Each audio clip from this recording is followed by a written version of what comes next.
Boa tarde, aliás, boa noite a todos e a todas, né? Bem-vindos aí mais uma vez ao nosso Congresso de Bioética do Norte Fluminense. Eu vou começar pedindo desculpas, que a gente está com um probleminha na minha imagem que eu ainda não consegui resolver, então eu vou ficar piscando um pouco, né? Mas, né? As pessoas que têm problemas com efeitos estroboscópicos é só não olhar muito para mim. Gente, então boa noite, né? Antes de começar a fazer as apresentações dessa palestra, eu queria dar alguns avisos, né? Alguns bons avisos. Um deles é que a gente vai ter uma premiação, né, de melhor trabalho e menção honrosa. A gente estava discutindo aqui sobre isso e óbvio que a gente vai ter um certificado, né, para aqueles que apresentarem o trabalho que for classificado como melhor resumo, né? Melhor resumo e menção honrosa do resumo, e também para quem foi selecionado para apresentação oral, nós vamos ter a melhor apresentação oral e a menção honrosa da apresentação oral. Então, além do certificado, a gente vai dar um prêmio, né, de 120 para o melhor trabalho e R$ 60 para menção honrosa, para que a pessoa possa comprar um livro, para que a pessoa se sinta estimulada, né, nesse caminho da bioética. Outros avisos importantes que a gente tem procurado dar aqui é sempre recomendar. Nós tivemos na nossa palestra inicial, né, a presença da professora Hilda Bussinger, né, presidente da Sociedade Brasileira de Bioética, e a gente recomenda que as pessoas, né, conheçam a sociedade, se possível, se filiem, porque nós vimos, né, o quanto é importante a gente investir em bioética, conhecer bioética, quem é profissional de qualquer área, da área de saúde, da área biomédica, da área das ciências biológicas, da área de direito, né? O quão é importante a gente conhecer bioética. Então, invista em você, invista na sua carreira, né, na sua parte profissional, e dê uma olhada lá, se possível, se inscreva na Sociedade Brasileira de Bioética. A gente vê o quão é importante para a gente, né, ter um conhecimento bioético, e a sociedade nos permite, né, vai nos manter informados sobre os vários eventos também que existem no país.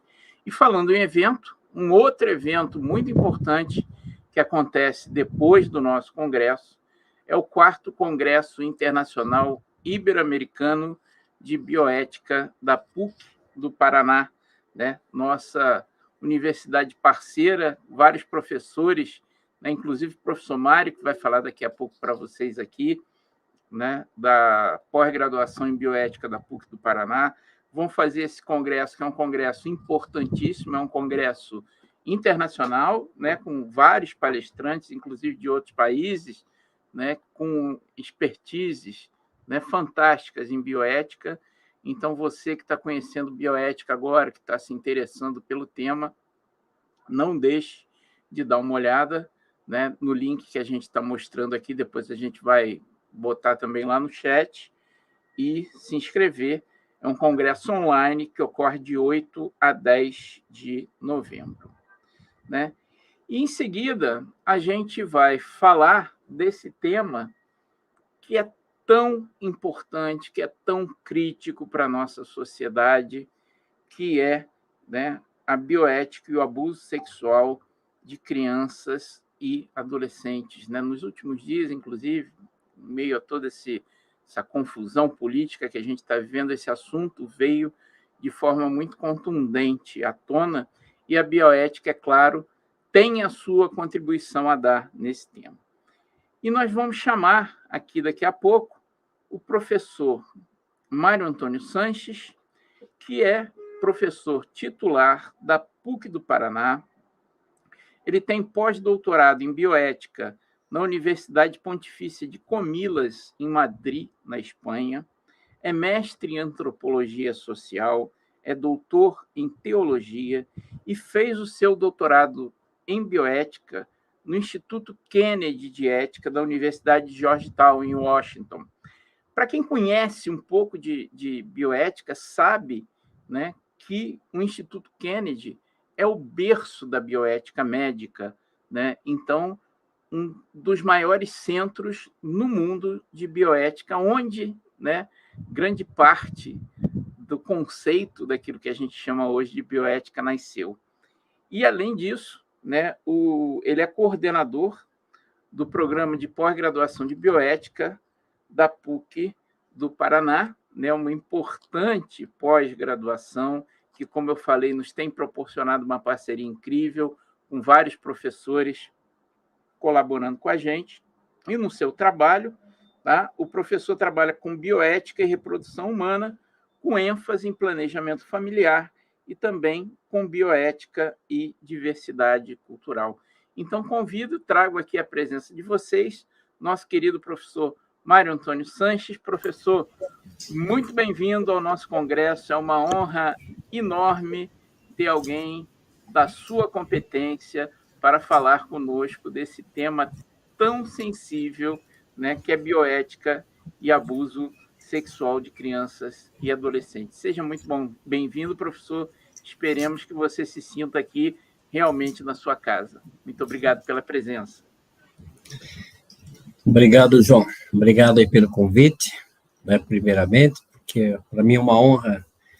Né, eu estou aqui em Curitiba, no Sul, não sei se eu consigo me situar, né, geograficamente aí no norte, né, Fluminense, mas saúdo aí as cidades, os vizinhos, os parceiros que estão por aí, uma alegria sempre muito grande, e os novos tempos, né, de conexões online, assim, remotas, vai possibilitando a gente se conectar em ambientes distintos. Então, é uma alegria, um desafio também trabalhar esse tema, mas estamos aí. Sou parte também da Sociedade Brasileira de Bioética do Paraná, aqui, sou parte da diretoria.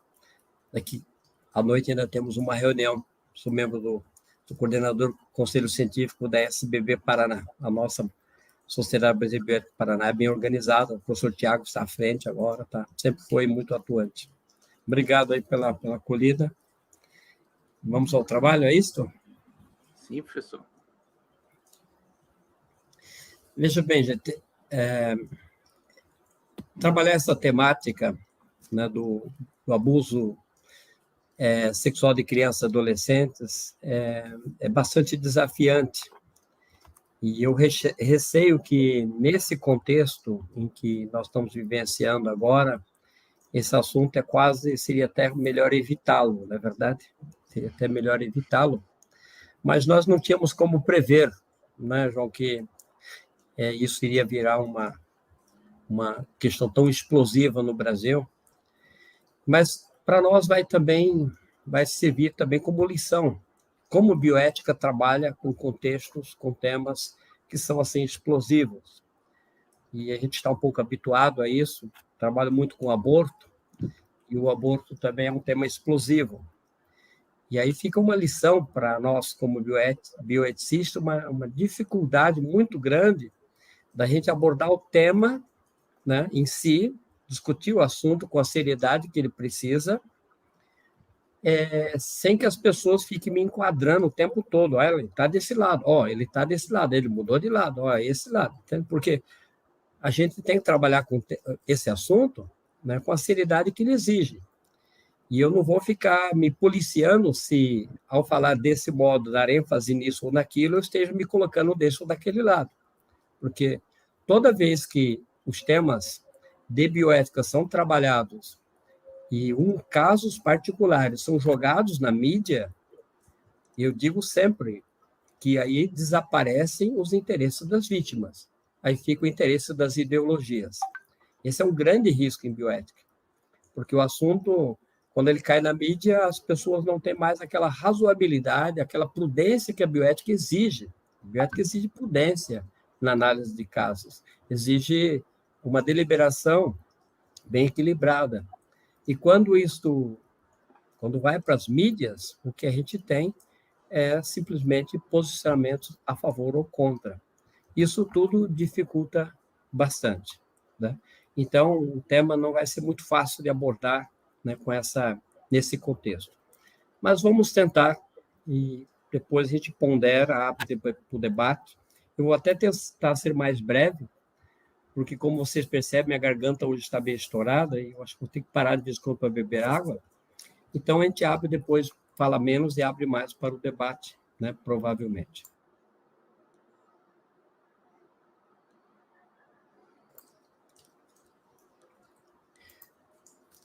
O assunto tem uma grande complexidade.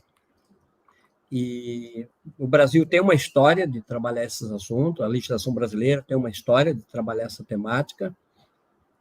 Eu estou aprendendo a lidar com essa questão, não sou nenhum grande especialista nessa temática, e é interessante a gente observar que no mundo da bioética, poucas palestras e poucos artigos sobre o assunto. Nós temos 2 artigos escritos esse ano, que eu vou deixar lá no final, que foram produzidos agora, em 2022. Disponibilizo uma delas de uma mestranda que terminou agora, orientada pela professora Carolina, que terminou o mestrado focando, né, já nesse assunto. Temos um grupo de estudo trabalhando nessa questão, mas ele é um assunto que precisa né, ser tratado com carinho.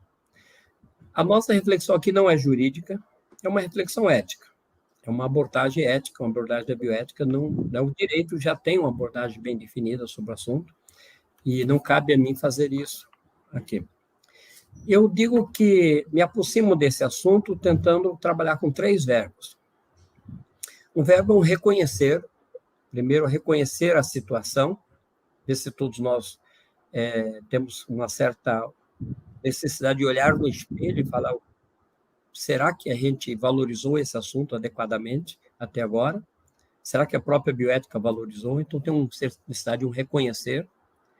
O assunto também precisa uma necessidade de aprender. Nós vamos ter que nos debruçar sobre terminologias, nós temos que entender os processos e eliminar tabus. Tem muito tabu nessa área, gente. Tem muita inverdades, tem muito viés marcados aí por essa ou aquela perspectiva.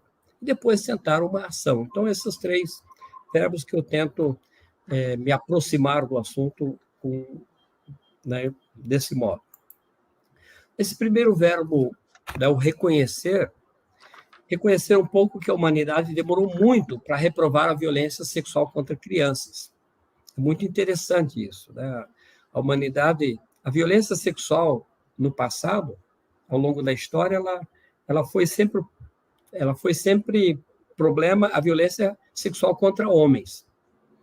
A violência sexual contra as mulheres já foi calada e tardiamente foi falada. E a violência sexual contra a criança mais tardiamente. Então, a humanidade, de um certo modo, nós estamos no século XX aí, para o século XXI, com essa tomada de consciência tardia da problemática. Poucos profetismos, pouca gente que levantou a voz e bradou contra isso no passado, e muitos escândalos. Foi de escândalos e mais escândalos que a gente chegou ao tema. Né? Mesmo grupos que hoje estão encarando o assunto, tentando discutir, grupos como a Igreja Católica, que hoje encara o assunto, tenta debater, ela só chegou a isso depois de muito escândalo. Então, esse é um fato. Então, tem que reconhecer isso, que não chegamos com muita facilidade, né, ao assunto. E um assunto relevante, né, isso cada vez mais vai se mostrando, relevante, nós vamos ver ali, tanto em números, mas como também em consequências, cada vez se toma mais consciência de que as consequências do abuso sexual na vida das pessoas é desastroso. Né? Tem aí N problemas, né, que desencadeia a partir do abuso sexual contra crianças e adolescentes e pessoas vulneráveis. Né? Então, é uma situação bastante delicada. E aproximar-se dos casos que seriam interessantes, quer dizer, quando a gente se aproxima de uma situação concreta, aí a bioética tem uma metodologia. É ouvir todos os lados, quer ir com calma, quer ir com prudência, quer não entrar numa postura de condenação sem provas, um punhado de questões que é onde eu digo que no ambiente politizado e dicotomizado como nós temos hoje, é quase inviável, é quase impossível. Então, o assunto fica difícil nesse sentido. Esse reconhecer a importância, né, do fato, nós temos aí já vários estudos, né, nacionais, internacionais, que vão mostrando, né, que a violência contra a criança, o modo como ela é definida, ela é ampla, ela não é, né, a violência sexual é parte das violências contra a criança, e a própria violência sexual, ela é complexa, ela pode ser vista como uma relação hetero e homo, que visa estimular a criança ou adolescente vitimizado ou utilizá-lo para obter excitação sexual, práticas eróticas e sexuais impostas. Eu acho que a imposição sempre será o elemento, né, que caracteriza a violência e caracteriza, né, o abuso, né? Também por causa de uma relação hierárquica que ocorre, que aí o abuso, e se a criança é pequena, se uma criança, então ela não tem, né, possibilidade de um consentimento, será sempre violento, será sempre abusivo. Então, esses são fatos, né, hoje, de um pleno, né, de amplo conhecimento da sociedade. Então, esse reconhecer que o problema é grave. A Unicef fala de 15 milhões de adolescentes que experimentou abuso sexual, né, e anualmente. Então, você tem aí grupos muito, né, cifras muito grandes. De 2011 a 2019, no Brasil, os casos de violência sexual contra criança e adolescente podem chegar à impressionante cifra de 2 milhões de casos. Então, estamos falando aí de esse reconhecer que o problema é sério na nossa sociedade, né? E que a violência contra a criança é uma das principais causas de mortalidade, né, de morte de crianças no Brasil. Quando a gente vai reconhecer também, um pouco já estudando, se aproximando do aprender, existem alguns elementos que são importantes. A violência sexual contra a criança, ela é classicamente dividida entre aquela que ocorre dentro da família e fora da família. Isso é um assunto conhecido há bastante tempo pela literatura, de que boa parte, a grande maioria das violências contra a criança ocorre dentro da família, a maior parte dela, tá? E as que ocorrem fora da família, né, ocorrem em ambientes diversos, inclusive, como comentei, né, em ambientes religiosos e assim por diante. Né? Entre os abusadores sexuais, há indivíduos de vários tipos de personalidade, e esse é um momento que talvez a gente vai ter que se debruçar um pouquinho para conhecer, para se aproximar de uma certa terminologia, sabe? Então, vamos aprender um pouco, porque estudando o assunto e fazendo revisão de literatura, a gente tem que desmontar alguns preconceitos que a gente tem sobre esse assunto. Então, primeiro, uma honestidade. O assunto não é muito fácil apresentado de modo racional. As pessoas que falam sobre esse assunto, às vezes, elas são impactadas pelas suas histórias. E isso é um fato, né?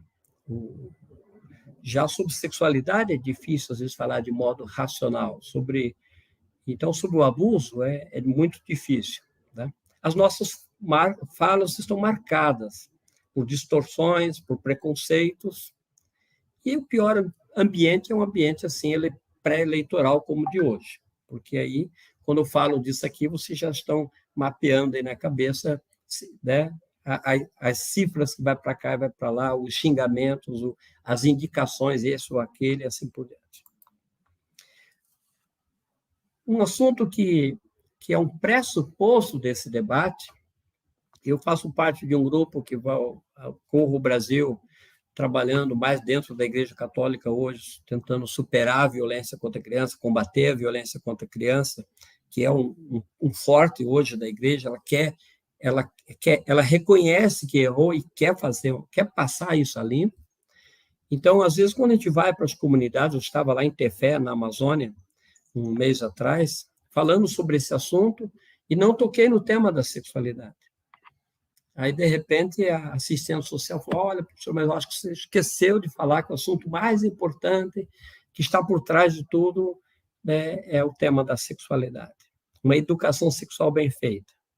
Então, discutir abuso sexual e não tocar no assunto de educação sexual é também difícil. Observem que o assunto vai se abrindo, né, para questões bastante complexas. Nos nossos dias, no nosso universo da bioética, na sociedade brasileira, na verdade, como um todo, falar de sexualidade é difícil, porque nós temos grupos polarizando também. Para um, sexualidade é 100% adquirida, eu me torno o que eu quero. Para um outro, sexualidade é 100% inato. E a gente fica nessa polarização maluca. E um bom discurso sobre sexualidade, no meu ponto de vista, ele tem, no mínimo, trabalhar essa dimensão nurture, inato adquirido, genes e meio, natureza, cultura, mostrar que o tema da sexualidade, o modo como nós nos tornamos o que somos, a nossa identidade sexual, ela é construída e, ao mesmo tempo, a partir de elementos naturais. Então, esse debate natureza e cultura é complexo. Para uns pode pesar mais a influência da natureza, para outros mais a influência, né, da cultura, mas o fato é que não se faz, não existe a sexualidade não é um elemento, né, fácil de ser abordado, dizendo eu vou, né, me construir como eu quero ou, né, eu vou simplesmente já nasci pronto, como alguns comentam. Esses dois extremos precisam ser evitados. Observe que eu não vou me deter aqui ao tema da sexualidade, mas estou apontando que, sem uma discussão sobre sexualidade, é difícil depois de falar, né, da problemática do abuso sexual. Então, no campo da sexualidade, é difícil, temos que evitar os reducionismos e os determinismos. Né? Não somos só a nossa natureza é biologia e cultura. Nós somos, como diz o Lacadenha, um geneticista espanhol, nós somos biologia e biografia. Nós somos as duas coisas, não somos só biologia, nem só biografia. Um outro ponto que eu acho que a gente precisa aprender a lidar é quando a gente fala desse abusador. Porque a sociedade trabalha muito com alguns conceitos que quem vai se aproximar precisa polemizar, né? Fazer uma certa distinção entre parafilias e desordens parafílicas. Parafilias, quando você tem um certo interesse sexual primário. E então você pode ter uma pessoa com interesse sexual primário em bebês, em crianças, em idosos. E entre ter o interesse sexual primário em bebês e praticar, né, e usar, né, desenvolver essa parafilia como uma desordem, porque a desordem ela é classificada quando ela causa sofrimento, são coisas distintas. Então, a gente precisa ter aqui um pouco uma abertura de mente, e esse é um dos desafios para quem se aproxima do assunto e quer estudar, né? Por exemplo, tem várias parafilias. A nepiofilia, então, o interesse, né, por bebês e crianças até 3 anos de idade. Pedofilia, né, interesse por crianças antes da puberdade. Por isso que a palavra pedofilia acaba abrangendo, e é isso que se repete, porque ela inclui o interesse sexual primário, né, por crianças, né, então, antes da puberdade, né, hebefilia, 14, 15 anos, efebofilia, 15, 19. Essa discussão ela é necessária porque a gente primeiro tem que compreender que, para tratar de um assunto desse, os profissionais competentes, psiquiatras, assim por diante, eles têm que entrar em cena para fazer um discernir. Eu não posso chamar alguém de pedófilo simplesmente porque quero, ou porque acho, ou porque eu não gosto da pessoa. O pedófilo é um termo técnico, é um termo que precisará ser definido. Falar isso hoje dá a impressão que eu estou defendendo uma determinada pessoa. Não, simplesmente é o conhecimento da área que precisa. Por isso que eu digo, é difícil falar disso nesse contexto, né? Mas precisa. Outra coisa, né? 2/3 das pessoas que sentem interesse sexual por criança e adolescente nunca colocam essa tendência em ação. Então, há uma distinção entre ser pedófilo e ser um abusador. Esse é um outro assunto que a gente precisa se aproximar, porque eu acho que seria muito fácil se a gente simplesmente falasse assim, os pedófilos abusam de crianças. Por que seria fácil? Porque aí eu iria me excluir da possibilidade de que eu seja também um abusador ou me torne um. Isso não ajuda muito no debate. As pessoas que abusam de crianças nem sempre são pedófilos. Tá? Nem sempre são pedófilos. E eles são pessoas que se tornaram abusadores, não necessariamente com esse traço, né, da sua identidade como pedófilo. Isso torna o assunto muito mais complexo, e eu preciso dizer isso. Mesmo que num contexto atual, eu gostaria até de não dizer. Né? Eu gostaria de... Não, mas é necessário, em bioéticos. Por isso que falar desse assunto num tema polarizado desse modo é desafiante. Mas quem estuda o assunto sabe, né, que a pedofilia não se confirma como a principal razão de ofensas sexuais contra crianças, por exemplo, no mundo do clero católico. No mundo católico, quem abusa de crianças os padres não são os pedófilos. A gente vai ver que é uma outra característica e uma outra possibilidade de se tornar um abusador. Então, são distinções necessárias que se façam para a gente não entrar nessa loucura, né, de caça a pedófilos ou coisa parecida. Porque a gente sempre tem uma tendência, quando trata de abusadores, de agressores, de colocar o outro, e eu não sou esse. Eu me excluo desse processo. E no abuso contra a criança, a gente não pode se excluir. A gente vai ter que aprender a ser, de um certo modo, vigilante das nossas próprias ações e das ações que estão ao nosso meio. Porque pintar o pedófilo de um monstro, isso não resolve, porque ele é uma pessoa gentil, normal, tranquilo, e nem é um pedófilo, será um abusador também. Então, esse assunto, se aproximar dele e aprender qual que é o perfil desse abusador, é um desafio para nós, e em bioética a gente tenta encarar esse desafio sem simplesmente repetir, né, chavões ou ter medo, né, de ser enquadrado como esse ou aquele grupo.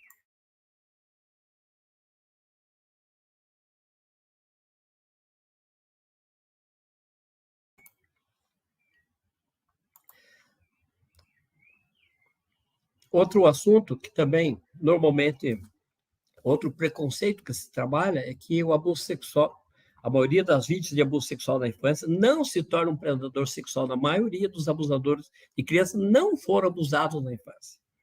Então, essa relação que a sociedade também coloca, muito simples, ele foi abusado, ele será um abusador. Esse é um outro reducionismo que não dá para trabalhar. Nós tivemos em muitos ambientes outro preconceito, né, que os abusadores são homossexuais, outro preconceito. Né? Identidade homossexual não é um fator de risco para o abuso de crianças. Então, essas coisas precisam ser ditas para a gente poder abrir os horizontes da nossa discussão, né? Não relacionar. E aí você tem um punhado de falas maldosas, você tem falas preconceituosas. Por exemplo, é óbvio que a grande maioria dos abusadores são os próprios pais, que não são homossexuais. Então, esse desmonte, né, de preconceitos é necessário. Né? Às vezes você tem em outros ambientes colocando em outros preconceitos. Né? Já ouvi gente, a pedofilia, né, reduz a pedofilia, está relacionada a celibato dos padres. Outro preconceito, né, quem abusa de crianças são os pais, que não são celibatários. Então, né, nós temos aí um punhado de situações que passar a limpo é necessário, se a gente quiser discutir o assunto com um pouco de seriedade. Prozac, né, esse estudioso do assunto, ele diz que tem 3 tipos de predador. Então. Um é o preferencial, que é aquele que tem uma parafilia, né? Ele tem a preferência por criança, o situacional, que é aquele que está numa situação, né? Que está numa situação que o leva a uma condição, né, que essa situação possibilita o abuso. E o indiscriminado, que é aqueles que por outros motivos. Mas essa reflexão sobre esse abusador situacional ela é bastante interessante, porque o abusador situacional usualmente experimenta estresse, está sobrecarregado profissionalmente, isolado, sente perda de propósito e solidão. Então, observa bem, o abusador situacional, ele é basicamente, potencialmente, qualquer um de nós. Se a gente não souber alimentar em nós mesmos a superação das dificuldades, então você vai encontrar um profissional que está isolado, que está profissionalmente desvalorizado e começa a trocar presente com uma criança que começa, né, vai desenvolvendo um afeto, né, e é interessante porque esse abusador situacional, as pesquisas mostram, por exemplo, o perfil é que o primeiro abuso sexual foi a média do primeiro abusador é 39 anos. Então, o cara não era um abusador, ele se tornou um abusador aos 39 anos. Até os 39 anos, de um certo modo, ele conseguiu viver sem essa chaga, sem essa... Então, aqui fica muito uma pergunta para cada um de nós. Eu sou professor, eu tenho a paixão que eu tenho no início da minha profissão ou eu acabei sendo um que bate cartão? Eu sou enfermeiro, tenho a paixão pela enfermagem como tinha no início ou simplesmente, né? Eu, como professor, eu brinco que se gravassem conversas de professores falando mal de aluno, seria bastante constante nas salas de professores. Então, até que ponto a gente não vai perdendo a paixão pela profissão e depois você se vê numa situação de estresse, de perda de propósito, de solidão, e acaba, né, sendo jogado a uma condição. Eu sei que isso pode não ser muito agradável para muita gente, que gostaria, às vezes, de colocar o pedófilo como aquele cara que eu quero massacrar, eu quero... Né? E fazer a autocrítica não é muito agradável. Mas eu acho que a gente precisa ser honestos conosco mesmo para fazer essa autocrítica. Isso é relacionado a muitos assuntos. Por exemplo, eu sempre digo, eu sou um racista. Eu luto para não ser. Eu trabalho para não ser. Eu cultivo um ideal de vida de não ser racista. Mas eu fui tão trabalhado numa cultura racista que eu só não me reconheço como tal, eu não consigo superar isso. Então, é muito comum você ouvir falar de alguém que diz eu não sou racista e logo vem uma frase que é interpretada por grupos étnicos como racistas. Então, a gente precisa dessa autocrítica. O machismo é a mesma coisa. Nós nascemos numa sociedade que é machista e eu tenho que assumir o compromisso de não ser. É uma batalha não ser. E quando cometo deslizes, que me corrijam para que eu não seja. Então, eu acho que transformar aí é um pouco difícil, que é mais fácil para a sociedade colocar simplesmente o outro lá. O outro é o bandido, não eu. O outro é o pedófilo, o outro é o abusador. E com isso a gente não consegue fazer autocrítica do próprio processo, né? A gente não consegue ver que os nossos filhos estão sendo abusados por parentes, por pessoas próximas, que não enxergam essa possibilidade, né? Então, eu uso uma frase que é muito forte, eu gosto às vezes de frase forte, mas nós temos que criar mecanismos de proteger as crianças de nós mesmos. Como criar essas condições? Para que eu possa manter essa autocrítica, né, dentro desse processo todo, né? É claro que em alguns ambientes, principalmente os ambientes religiosos, mas também em outros ambientes, o abuso sexual começa com o abuso de poder. Então, e não é só entre os religiosos, mas entre os religiosos é muito forte isso. E sempre tem uma visão hierárquica, sempre um pai sobre uma filha, é um professor, é um religioso. Então, essa relação de poder também é um elemento que a gente tem que ficar muito crítico, né, dentro desse processo todo. Nós temos como sonho pesquisar, né? Eu acho que dentro desse processo de aprender, a gente precisa pesquisar sobre o assunto e tem como propósito aí de fazer pesquisa pelo Brasil fora, tentando caracterizar, né,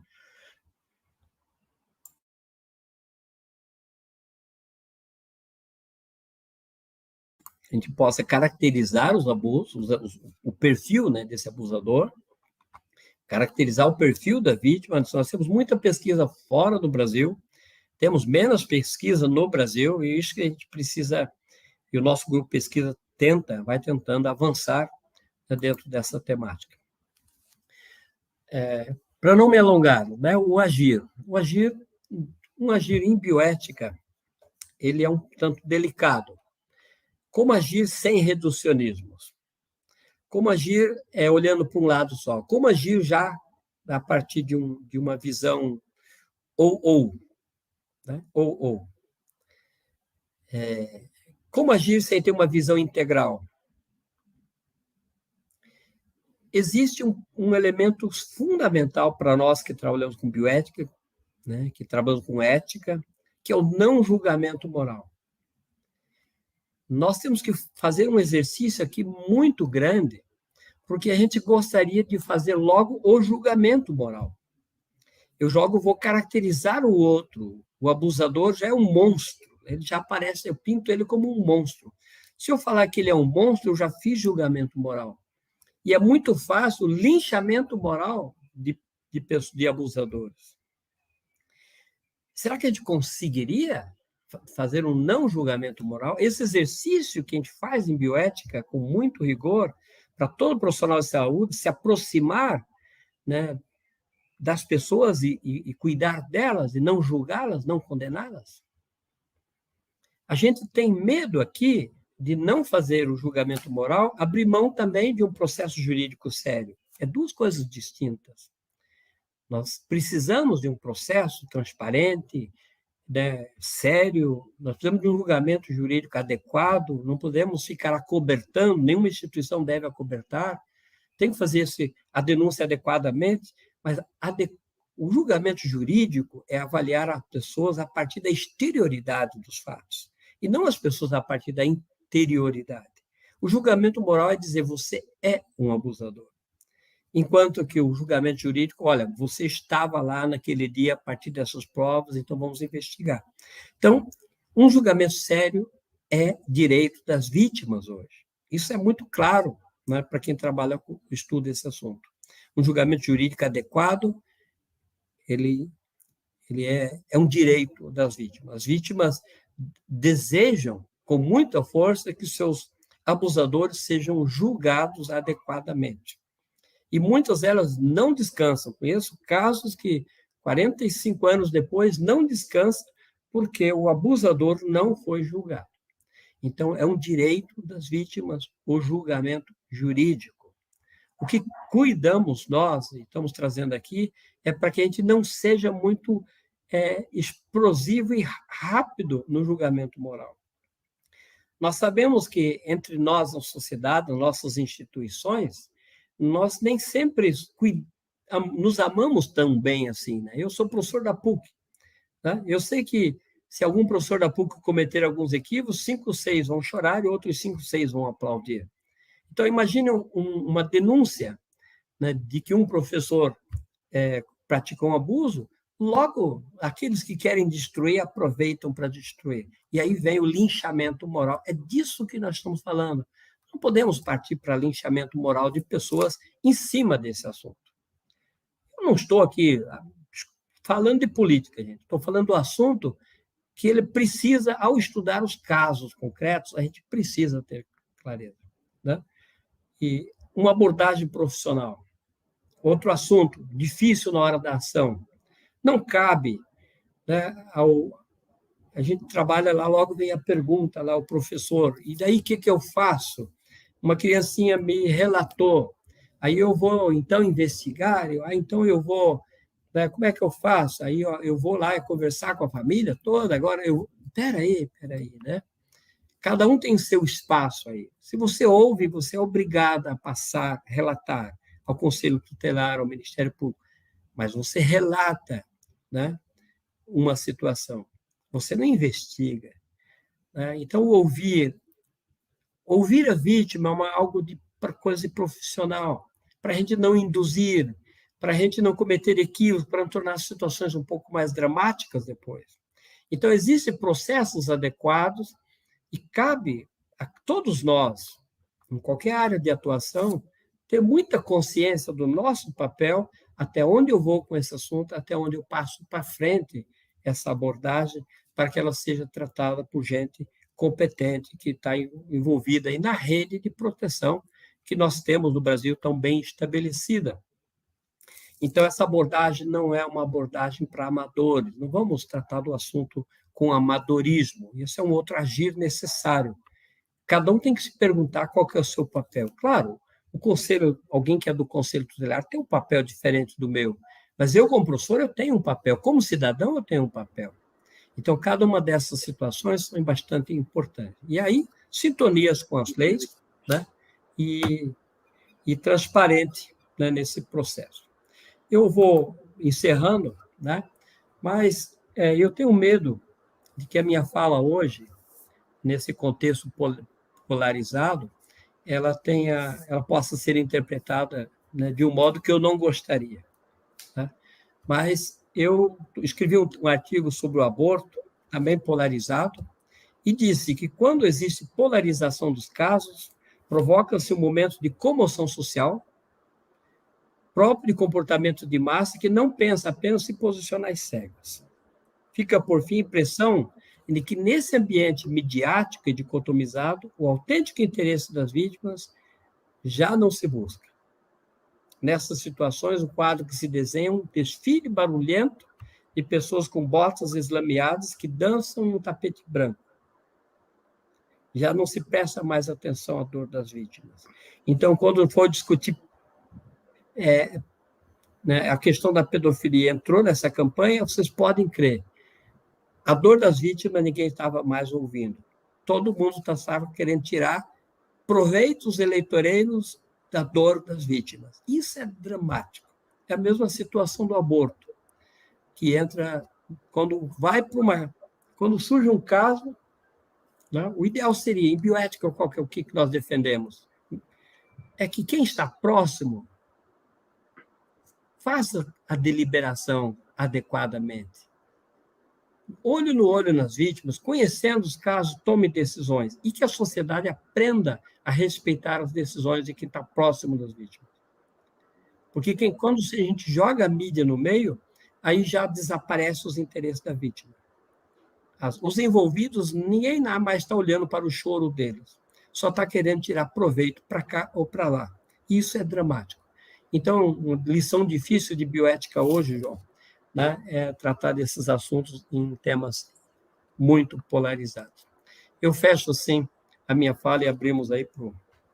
Eu até digo que fiquei contente, porque eu achei que a minha voz não ia chegar a tanto, mas até que conseguimos um pouco de interrupção. Obrigado pela oportunidade de... Estou à disposição. Que bom, professor. Ficamos até preocupados, né? Mas, professor, eu acho que essa sua fala é uma grande lição para todos nós, né? Porque o senhor colocou muito bem, e eu acho que quem trata desses temas, aborto, né, abuso sexual, muitas vezes fica sujeito realmente a muitas críticas, mas é importante a gente esclarecer que a visão da bioética ela tem que ser sempre imparcial, né? A visão da bioética é justamente promover o diálogo e não tomar lados, né? Buscar consensos, se possível, né, professor? E uma coisa que o senhor me chama a atenção, eu acho que quem está, eu digo assim, principalmente para os jovens, né, que estão começando agora a entender bioética, eu acho que é um caminho muito bom que o senhor apontou várias vezes, ficar do lado dos vulnerados. É isso, professor, aqueles que sofrem.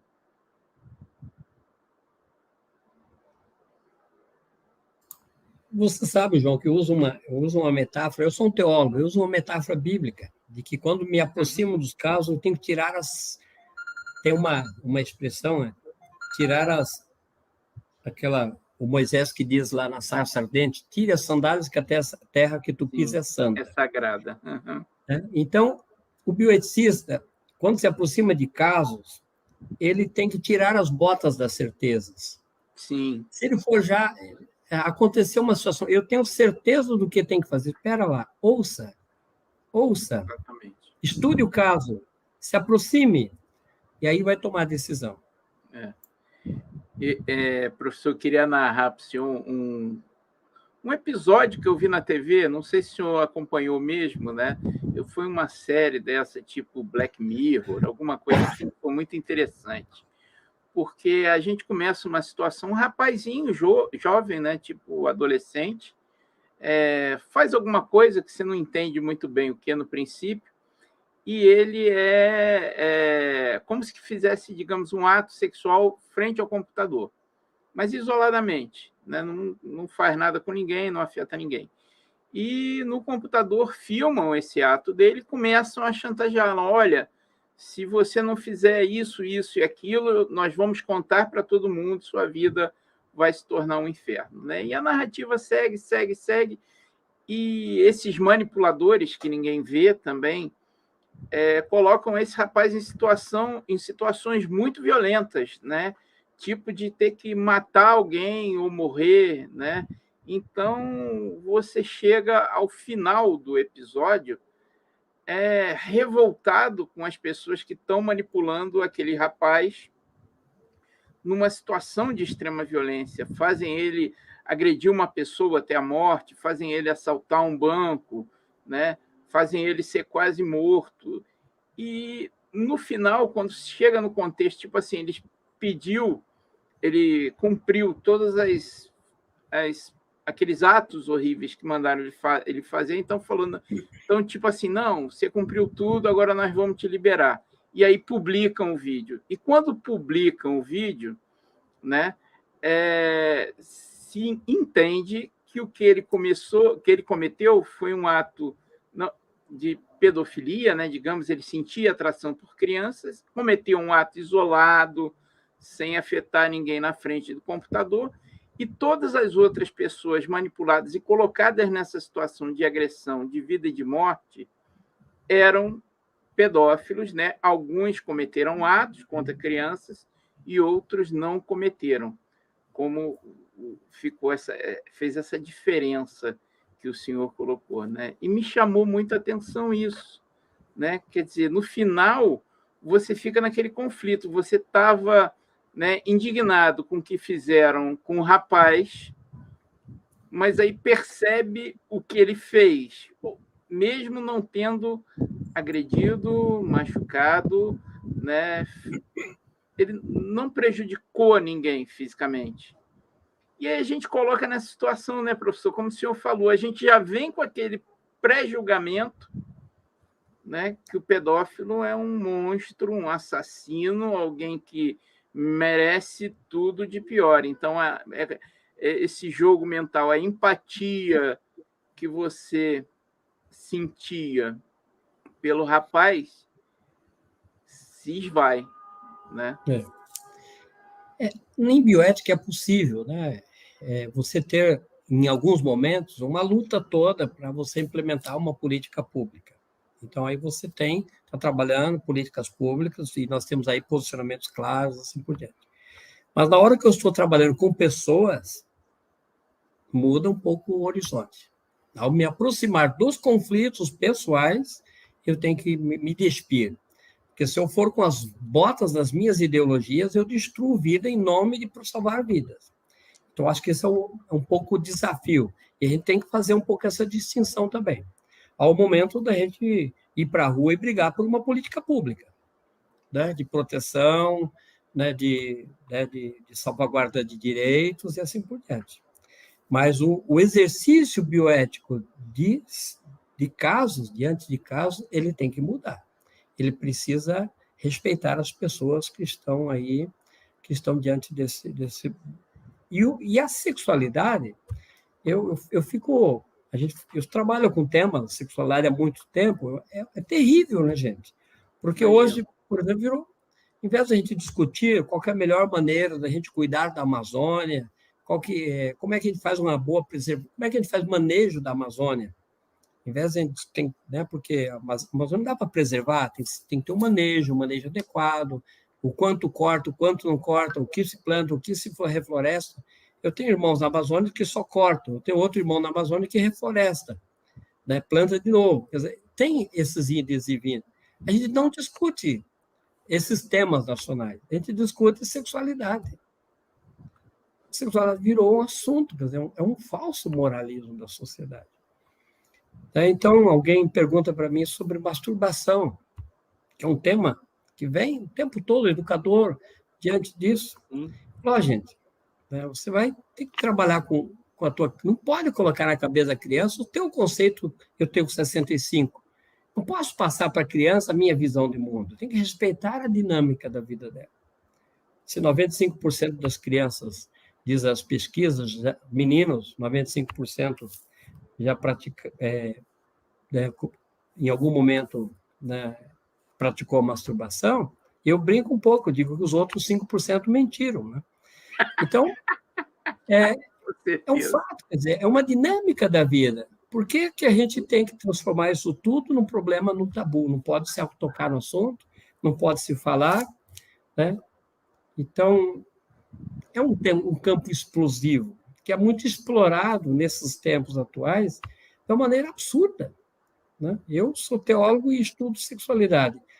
Sexualidade e religião viraram os temas nacionais. Gente, por favor. Nós temos por outro lado, parece que são campos opostos e conflitantes, quando, na verdade, não são, né? Eu acho que você tem que entender uma coisa dentro da outra, né, professor? Obrigado, né, João, pela oportunidade. Eu sei que aqui não há muito espaço para interação com o grupo, né, que talvez poderiam estar... A gente pede até que as pessoas façam perguntas, né? A gente teve alguns comentários comentando, né, da aridez do assunto e tal, mas ainda não tiveram nenhuma pergunta. E se o senhor permitir, professor, aproveitando os 3 minutos finais, eu queria fazer uma pergunta também com relação a essa questão do preconceito, né? Porque o senhor falou uma coisa que muito me toca e eu entendo muito bem, quando o senhor coloca essa questão do racismo que está presente na gente, de ser uma coisa estrutural realmente, coisas que nós escutamos desde criança e às vezes pensamos imediatamente, né? E percebemos hoje que é racismo, mas fomos criados dessa forma. Eu tenho esse mesmo conflito com o senhor. E com isso também com relação à sexualidade, né? Alguns preconceitos, como, por exemplo, se associar a homossexualidade, a pedofilia, se associar, por exemplo, a questão dos padres à pedofilia, né? Como é que é lidar com isso, professor? Eu acho que assim, eu não tenho maturidade ainda, talvez, para trabalhar nesse seu campo da bioética. Mas como é que é lidar com esse preconceito com as pessoas? Primeiro, eu acho que se a gente reconhece, né, João, que a gente não fica eu perfeito, o outro errado, eu certo, o outro, né? Eu tenho uma frase que alguns não gostam dela, porque eu diz quem pensa diferente é inteligente. Já repeti essa frase nas nossas falas, nas nossas aulas. Admitir que o outro pode ter razão, de que eu não sou, né, a pura perfeição, eu sou alguém em processo, e que eu tenho que ser autocrítico continuamente, e quando o outro me corrige, ele me ajuda. Eu acho que isso é a dinâmica da bioética, entende? Porque se eu posso me colocar, eu não machista, eu não sou abusador, eu não sou racista, a gente pode não manter a vigilância adequada do processo. Então, sim. E a vítima, né, a vítima do racismo, a vítima do machismo, ela tem direito a me interpelar. Ela que sofreu esse processo, ela tem que dizer, olha, o senhor, sei que o senhor não tinha intenção, mas aquela frase que o senhor colocou lá foi pesada, doeu, olha, foi preconceituosa. E ele falou, meu amigo, obrigado por me mostrar que eu, né, numa fala, eu posso reproduzir. Então, eu acho que essa dinâmica ela é necessária, porque senão a gente não se coloca num processo de crescimento pessoal. E isso não é o que a sociedade quer hoje. A sociedade quer hoje crucificar. Que é mártir, Por isso, né? um ambiente dicotomizado como hoje, né, nessa política, aí as coisas ficam muito difíceis, sabe? Para tratar desses assuntos. Né? Eu lembro até daquele caso de uma escola que teve, não lembro agora se foi no Rio, em São Paulo, né, que diretores foram acusados de pedofilia e foi um problema danado, as pessoas foram presas, fechou-se a escola e, no final, não era nada daquilo, né? Foi um pré-julgamento das pessoas. Aquilo é uma abordagem não profissional de um assunto. Perfeito. Se você tem uma denúncia de abuso sexual numa escola, os profissionais têm que entrar. Porque se for não profissionais, começa a induzir as crianças. Isso, as crianças começam a ficar entusiasmadas que está sendo aplaudida porque está denunciando. Exatamente. E ali vai. Então, abordagens profissionais, para evitar erros, evitar vitimização. Tá? Então, são amargas experiências que nós tivemos no Brasil por essa a postura não profissional de lidar com os casos. Pois é. Então, como eu falo, professor, para finalizar aqui, né, eu acho que essa sua fala traz muito da importância do bioeticista, a importância do profissional, que a gente vê a bioética está em tudo, né, em todas as profissões, no assistente social, no serviço social, no psicólogo, né, no médico, no enfermeiro, no biólogo, ainda mais alguém que vai lidar, por exemplo, com uma situação como essa, se não tiver um mínimo de preparo, né? E, como eu falo, acho que até mais do que preparo, maturidade e conhecimento técnico, né? Para ter essa isenção, se despir dessas sandálias, né, do orgulho e encarar esse fato com humildade, com isenção, é algo que é extremamente necessário, mas precisa de uma conscientização e de uma preparação técnica bem grande, né, professor? Não é fácil. Eu não quero continuar falando, porque senão vamos ser interpretado politicamente. Mas a gente precisa. Os nossos dias não são dias fáceis para todos esses debates. E eu acho que há um momento em que a bioética se transforma em luta por políticas públicas, mas quando eu estou diante de alguns casos, ela não pode virar um movimento social. Porque o movimento social sou favor ou contra? Você está lá no grupo só like ou dislike. Verdade? E aí a gente não... Né? Professor Mário Sanches, né, a gente agradece, e agradece duplamente, porque sabe da sua dificuldade. A Deise disse que tem uma pergunta ali, não sei se... Deise tem uma pergunta? Não, acho que foi só um comentário. Não, tem uma pergunta. Boa noite. Tem sim, tem uma pergunta no chat, mas nós estamos tendo um problema que a gente não está conseguindo ler, né, as perguntas que foram enviadas. E aí tem uma pergunta aqui, da Eliane dos Santos Teixeira, que ela colocou aqui, ó: o grupo de pesquisa no qual o senhor participa tem alguma interface com serviços de saúde ou unidades educacionais? Caso afirmativo, de que modo se dão essas atividades? E aí a Eliane, então, fez uma pergunta aí importante. Sim. Bom, eu acho que no Brasil hoje, nós temos que reconhecer que nós temos uma rede de proteção à criança bastante grande, não é verdade? Então, ninguém hoje vai fazer um trabalho ou de pesquisa ou de atuação se considerando a parte dessa rede. Hoje, todos nós somos uma peça a mais, né? Uma peça a mais, um organismo a mais, uma instituição a mais, se somando nesse esforço de proteção à criança. Então, aí vai ser incentivando, né, a participação nos conselhos e assim por diante. Mas eu acho que essa pergunta é fundamental. Nenhum grupo, eu trabalho, por exemplo, hoje dentro da Igreja Católica, o nosso discurso a Igreja Católica tem que usar a força que ela tem para, primeiro, né, resolver seus próprios problemas, e segundo, se tornar uma instituição que some força à rede de proteção. Dizer para toda a sociedade que ela quer ser um reforço à rede já existente, que não foi a igreja que o montou, né? Mas essa sintonia com a sociedade toda, saúde, o sistema os conselhos de direitos, né? Ministério Público, essa soma. Mas é fundamental. Obrigado pela pergunta, porque eu acho que isso é isso mesmo. E o nosso grupo de pesquisa também. Obrigada, se insere nesse processo. Isso aí. Obrigado, Deise. Obrigado, professor. Então, professor, creio que ficamos por aqui. Agradecendo aí por todo o seu esforço com esse problema de garganta, né? Ainda... Não, mas foi bem. Foi um tranquilo. Prazer, foi um prazer. Então, tá bom. Né? Ficamos felizes. Obrigado, professor. Valeu. Contamos com o senhor.